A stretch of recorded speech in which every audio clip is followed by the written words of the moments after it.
Quick intro to my intro, Maureen Haley here in Atlanta, Georgia. 8 Raspberry Pi projects plus 3 bonus Pis ended up being a much too long video. I watch a lot of YouTube stuff and I don't think I'd click on a 30-minute video, so I've separated them into a series of videos, which in retrospect would have been a good idea originally. I really had no idea it was this chatty. There are definite downsides to using a single board computer when a microcontroller would do the job. I personally have never found downloading the operating system, having the right SD card, setting up the Pi to be completely trivial, but once you do it a few times, it's familiar, and once you learn a few tricks with the Pi, it's easy to fall back on what you know to get a project running. I would suggest that you and I resist the urge to fall back on the what I know impulse. As a general policy, it's probably good to be learning forward, because after updating and upgrading 11 Raspberry Pis, it's clear to me that any project that's going to be enduring is probably worth my time and effort on the front end to set it up on a microcontroller rather than having to maintain the operating system on the Pi. So that's it. Here's my actual intro and my first project, which is network attached storage. Thanks.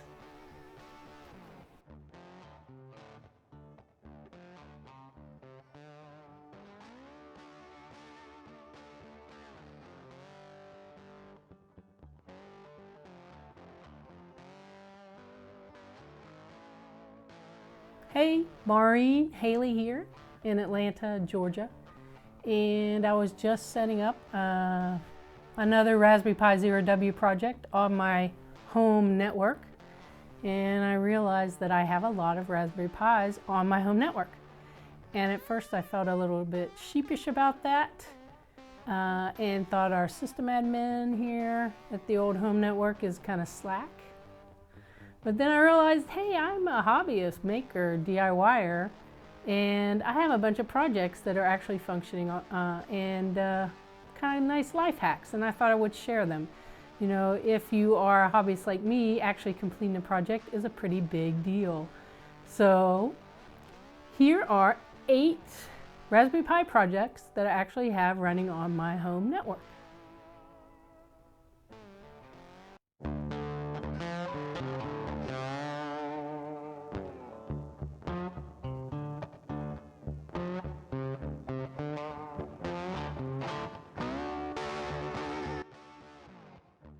Okay, this is my network attached storage.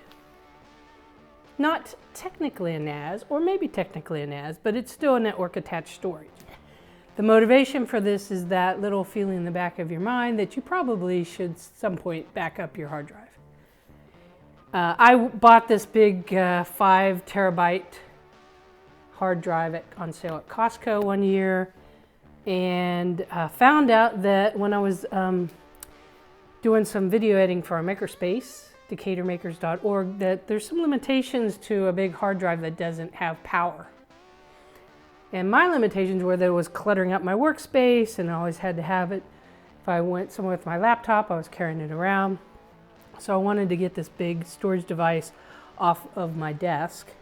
The build for my network attached storage consists of a Raspberry Pi Zero W, a 4-port powered USB hub, an acrylic stand, my trusty gaffer's tape to remind me not to plug the power or the USB into the Raspberry Pi board, an Ethernet adapter, and a 5 terabyte hard drive.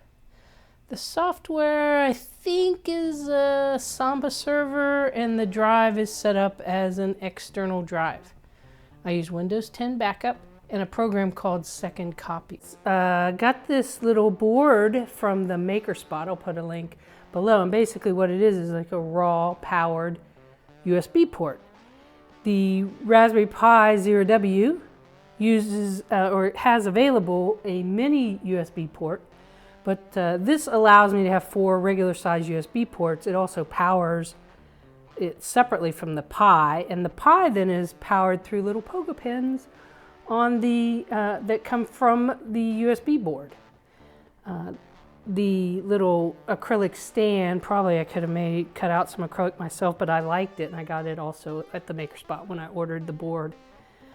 So now I have also extra USB ports if I want them, and this one I got a little Ethernet adapter because I thought somehow I might use an Ethernet connection to my router. My router's here in my kitchen. I'm not quite sure. The Comcast guy was not very clear on why it had to be here, but it works. And so I have functionality through my network to back up my hard drive. The software that I'm using for that, first of all, I was offloading some large videos, and then Windows 10 has some built-in software for backups, but it's not very functional. And then I was watching this video by Andreas Spites, and he talked about his data organization, which is his least fascinating video. He does a lot of Maker stuff. I'll put a link to this.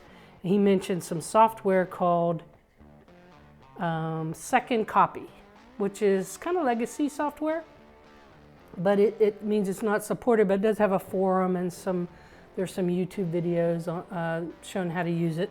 And I checked into it and I actually purchased it. I actually bought the software, and so it's actually functioning to back up all the folders that I want backed up, and so now I can actually access those on my phone. So it's working. Network attached storage using a Raspberry Pi Zero W and a powered USB hub and a large 5 terabyte hard drive.